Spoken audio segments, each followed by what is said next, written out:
Breaking news అక్రమ aqua తవ్వకాలపై న్యాయ పోరాటం చేస్తూ ఉన్న యువకుడిపై ఆక్వా రైతులు దాడి చేశారు. స్తంభానికి కట్టి చెత్తకొట్టారు యువకుడు. ఈ ఘటన కోనసీమ జిల్లా ఉప్పలగుప్తం మండలం సన్నవిలి గ్రామంలో జరిగింది.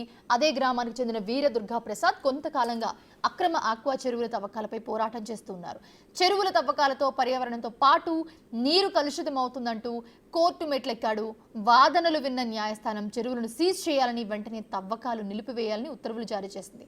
అయినా కూడా కొంతమంది ఆక్వా రైతులు కోర్టు ఆదేశాలను బేఖాతారు చేస్తూ మళ్లీ తవ్వకాలు మొదలుపెట్టారు. దీంతో దుర్గాప్రసాద్ అధికారులకు ఫిర్యాదు చేశారు.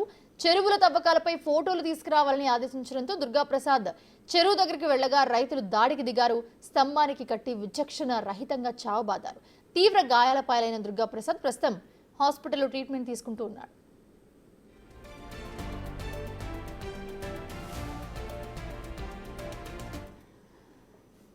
రైట్, మా ప్రతినిధి రాజు లైవ్ లో జాయిన్ అవుతున్నారు మరిన్ని అప్డేట్స్ అందించడానికి. రాజు, చూస్తున్నాం రైతుల దాడిలో గాయపడి యువకుడి సిచ్యువేషన్ ఎలా ఉంది?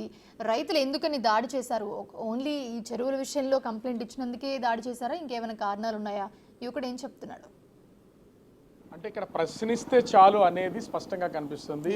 అన్యాయం జరుగుతుంది లేదా గ్రామానికి ఇబ్బందులు ఏర్పడుతున్నాయి, కాలుష్యం కోరలో చిక్కుకుపోతున్నామని ప్రశ్నించినందుకు దీని మీద పోరాటం చేస్తున్నంత కారణంతోనే అటు కోనసీమ జిల్లా ఉప్పలగుప్తం మండలం సన్నవిల్లి గ్రామానికి చెందినటువంటి దుర్గాప్రసాద్ అనే ఆ యువకుడిని చితకబాదినటువంటి సంఘటన వెలుగులోకి చూసింది. నిన్నటి నుంచి కూడా దీనికి సంబంధించి నిన్న దుర్గాప్రసాద్ ఆ చేపల చెరువులకు సంబంధించి కొన్ని ఫోటోలు తీస్తున్నటువంటి సమయంలో అక్కడ ఉన్నటువంటి ఆ రైతులు అతన్ని గొడవ పడడం, దుర్గాప్రసాద్ని పట్టుకోవడం, తర్వాత మిగిలినటువంటి ఆక్వా రైతులందరినీ కూడా మొబిలైజ్ చేసి ఒక చెట్టు కట్టేసి విచక్షణ రహితంగా కొట్టినటువంటి సంఘటన. ఇది నిజంగా సిగ్గుపడాల్సినటువంటి విషయం. ఎందుకంటే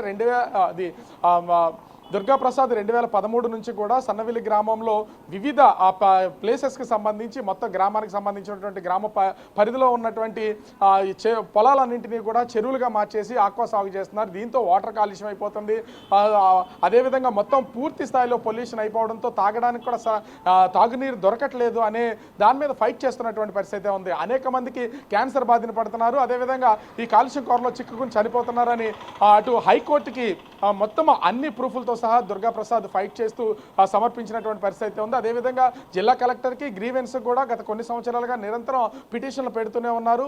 గ్రామ సర్పంచులు కూడా అతనికి సహకరిస్తూ గ్రామం సంబంధించినటువంటి గ్రామస్తులందరూ సహకరించి ఆ సంతకాలు పెట్టి పిటిషన్ల మీద కోర్టులకి అదేవిధంగా ఆ జిల్లా కలెక్టర్లకు ఇస్తున్నటువంటి పరిస్థితి ఉంది. ఈ నేపథ్యంలోనే 2023లో గౌరవ హైకోర్టు కూడా ఇక్కడ ఉన్నటువంటి ఈ మొత్తం చేపల చెరువులన్నీ కూడా అక్రమంగా ఉన్నాయి, దీనివల్ల గ్రామం పూర్తిగా కాలుష్యం బారిన పడుతుంది, మొత్తం చేపల చెరువులన్నింటినీ ధ్వంసం చేసి అక్కడ వ్యవసాయం చేయాలనేది కోర్టు ఆర్డర్ కూడా ఇష్యూ చేసినటువంటి పరిస్థితి ఉంది.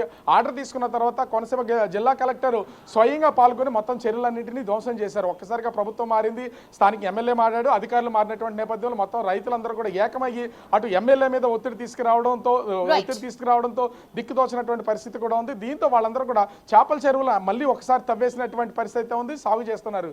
ఈ నేపథ్యంలోనే అక్కడ ఫిషరీస్ డిపార్ట్మెంట్ అధికారులకైతే దుర్గాప్రసాద్ మళ్ళీ తెలియజేశారు, మేము వెళ్తే మమ్మల్ని బెదిరింపులకు గురి చేస్తున్నారు రైతులు, మీరే ఆధారాలు ఇవ్వండి, ఫోటోలు ఏమైనా ఇవ్వండి, మేము చర్యలు తీసుకుంటామని చెప్పినటువంటి నేపథ్యంలో దుర్గాప్రసాద్ అక్కడికి వెళ్ళడం, ఫోటోలు తీసుకున్నటువంటి దుర్గాప్రసాద్ని రైతులు చూసి అతన్ని చెట్టు కట్టేసి విచక్షణారహితంగా కొట్టినటువంటి పరిస్థితి ఉంది. దుర్గాప్రసాద్ ప్రస్తుతం హాస్పిటల్లో చికిత్స అయితే పొందుతున్నారు. ఇప్పుడు కేసు పెట్టడానికి కూడా కుటుంబ సభ్యులు మొత్తం అందరూ వెళ్తున్నటువంటి పరిస్థితి ఉంది.